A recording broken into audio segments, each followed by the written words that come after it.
So the first thing that you can do to overcome that sense of failure is to understand the source. So earlier we talked about the 6 different sources, but to figure out where exactly your fear is coming from and pinpoint it. Are you strictly worried about making mistakes, or is it a combination of things? I told you from my story it was actually 5 different things that was kind of going on for me as an athlete. And once you understand the source and you figure out where exactly it's coming from, you can actually then go ahead and deal with it head on. So rather than kind of guessing and kind of swinging at this mythical object, you can really pinpoint what's going on and attack it from there. The second thing that you can do is embrace mistakes and failure. It's something we kind of started. There's 600 million different hits online about failure. It's something that everybody experiences it. And so to just acknowledge that you're going to make mistakes. It's part of playing sports. You're going to fail from time to time. But the difference is you need to choose to view it in a different way. Mistakes are actually really necessary for learning and understanding. They actually enable you to grow as an athlete and provide you an opportunity to learn something about yourself or your team. I don't know if anybody else has experienced this, but a lot of times after my team would lose or I wouldn't have a good performance, I would go back and really kind of kick myself after that because I didn't perform well, and constantly think about those things that I could have done differently, or kind of pinpoint certain things that I could tweak a little bit or do differently or use different strategies within the game.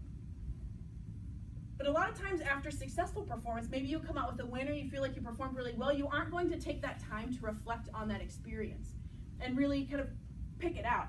Even when we're successful, there's still definitely room for growth and room for improvement. So actually having that time as failure and experiencing failure can really be that learning opportunity to really pinpoint what can I do better, what can I improve, what can I grow in. And it's actually one of those things that the more you fail, the more you actually succeed in the long run. And what I mean by that is that the more you fail, the more performance feedback you get. Well, this didn't work because, I didn't get myself in this position. And that's performance feedback for you. So that the more you fail, the more feedback you get, the faster you're actually going to learn in the long run. So again, it's a learning opportunity for you. And the other big thing about failure is a lot of times it's so debilitating, it can affect us so much that we feel like it's a completely permanent thing, that we're always going to fail, we're always going to be that bad, we're always going to be that way. But in reality, it's a really small moment in time.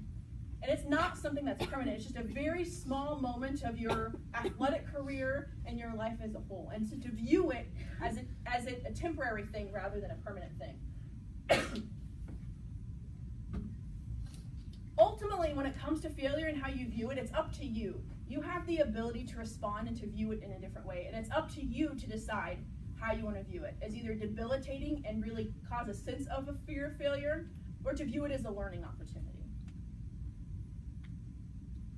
I really love this quote, which isn't showing up well right here.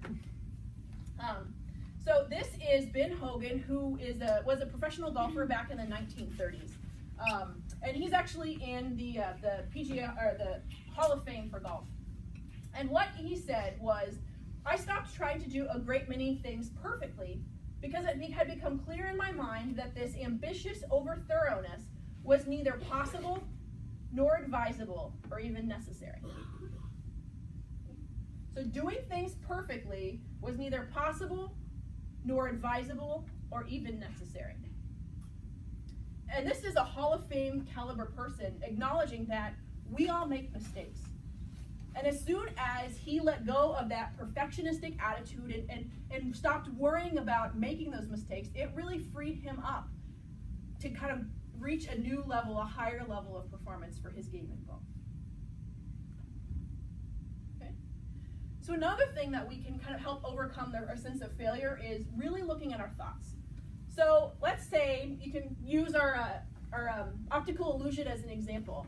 Let's say you just experienced a failure, you made a mistake. What are the possible thoughts that could go through your head? I don't want to make it again. Good. Anything else? Yes? I am going to do it again, like I'm going to mess up again. So I'm going to do it again, it's, okay, yeah. Good. What else? Yeah. People might be mad at you. People people are going to be mad at me because I messed up? Good. Yeah. What is my coach thinking? Absolutely. How is my coach evaluating me? Is he or she going to pull me? Good. What did I do wrong? Okay, so what did I do wrong? Anything else? Gee, I suck. Absolutely. Absolutely. I suck. I'm terrible. You know, as an athlete, I definitely had some swear words running through my head a lot. Absolutely. Anything else that could be running through your head? Gee whiz. Golly gee. Good. So a lot of times what happens is after we make a mistake or after we fail, our mind takes over and goes to really negative places. We dramatize the outcomes. We globalize it to be something that it isn't necessarily. So let's take an example of playing soccer. So in the course of a game, you may get, let's say, 100 touches on a ball. 99 of those have been successful. The ball was going where it's supposed to go. You set your teammates up. You got the ball to where it needed to be. But one time, you were unsuccessful. You failed. You made a mistake. Likely what happens is you only focus on that 1%, that one time that you failed, and you don't take into account the other 99 times that you actually touched the ball and you contributed positively to the game. Okay? So when we make a mistake, when we fail, we dramatize these outcomes. You know, an example is, if I screw this up, I'm going to lose my playing time. Okay, so the important thing to realize is that mistakes aren't catastrophic. It's just your brain taking you to really negative places. It's one of those things that a lot of times we believe our thoughts as fact. We think that whatever comes through our head is fact. But one of the most important things to realize is that just because I think it doesn't make it true.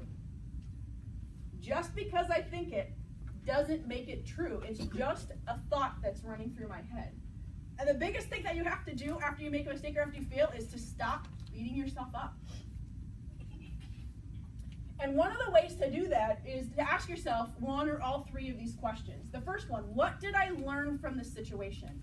So we're trying to reframe this mistake or this sense of this failure as something more positive. So what did I learn from this situation? How can I grow as a person from this experience? And what are three positive things about this situation?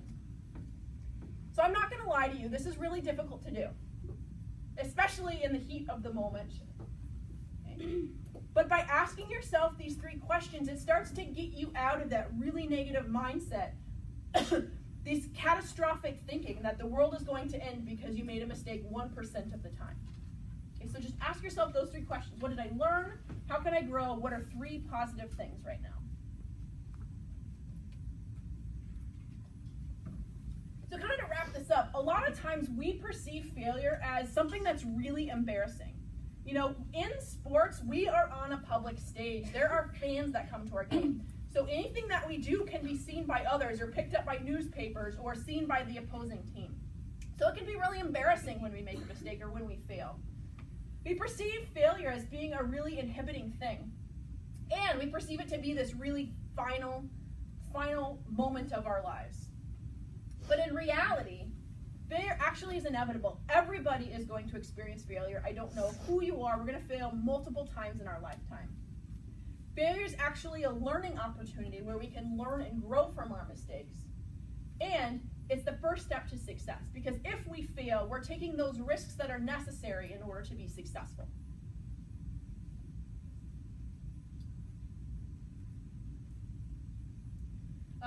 So here are some examples of athletes who have experienced failure in their lifetime. So you have Michael Jordan.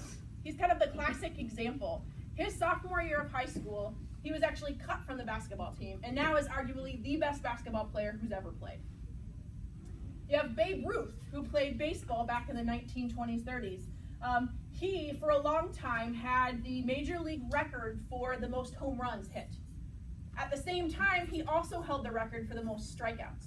So simultaneously, be really successful and really failing a lot. And this is Diana Nyad. She was the first person ever to swim the 100+ miles from Cuba to the Florida Keys. First person ever, male or female. It took her 5 attempts over 35 years in order to accomplish that. And she finally did it at the age of 64. So I'm not telling you that if you embrace failure, you're somehow going to be a professional athlete. Okay? That's not what I'm trying to say. But if you embrace failure, if you embrace your mistakes, you're going to be able to have a much longer and more successful career in the long run. So let me pick up my story. When we last left off, I was in high school. I had 4 consecutive years of injury. I was really worried about how, kind of making it to college and getting recruited and things like that.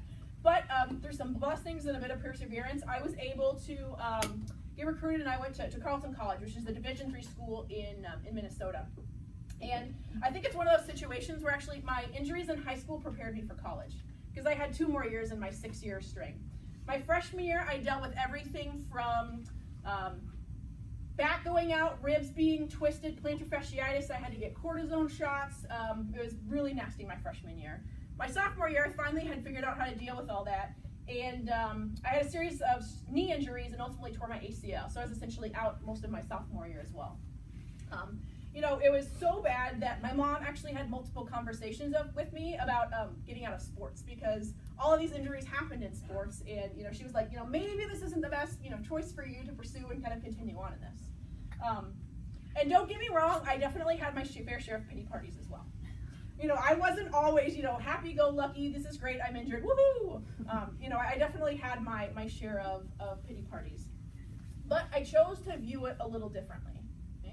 So I made use of my time sitting there on the sidelines. I was there essentially for 2 years, and so I was essentially right next to my coach the entire time, trying to pick her brain, trying to figure out what she wanted on the court. And being a point guard, that's one of the best things that I could do, is because I'm the floor general on the court, I'm supposed to know exactly what the coach wanted.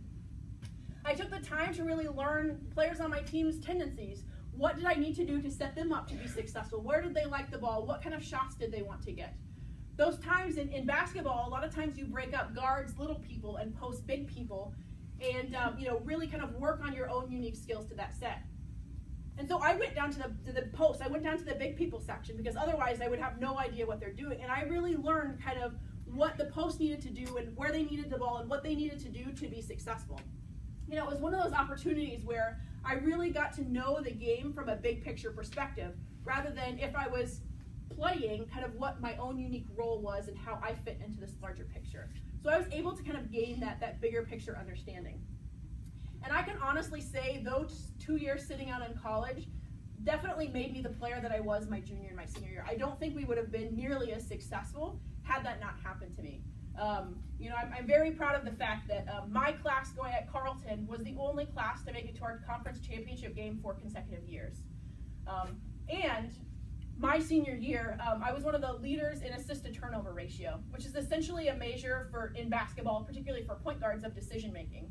I was able to set my teammates up to score more than I actually turned the ball over. And I'm not telling you that to brag necessarily. It's just something that I was able to take that time off to use it really constructively to make me a better player in the long run. So I used it as a learning opportunity and a learning experience. So I want to leave you with this. This is a famous quote by Michael Jordan. He said, "I've missed more than 9,000 shots in my career. I've lost almost 300 games. 26 times I've been trusted to take the game-winning shot and I've missed. I've failed over and over and over in my life. And that is why I succeed." Failure is an integral part of being successful. It's inevitable. You're always going to experience it. But you have to do 2 things to overcome that sense of failure. The first one is that you actually have to get out of your own way, to get rid of those debilitating thoughts, to not let the example of that optical illusion. Don't silence yourself just because you're wrong one time, you make a mistake, or you fail. You need to take those risks in order to be successful. So that's the first step. The second step is to understand that failure gives you knowledge that you need in order to go out there to conquer and to be successful. Because failure is knowledge, and knowledge is success.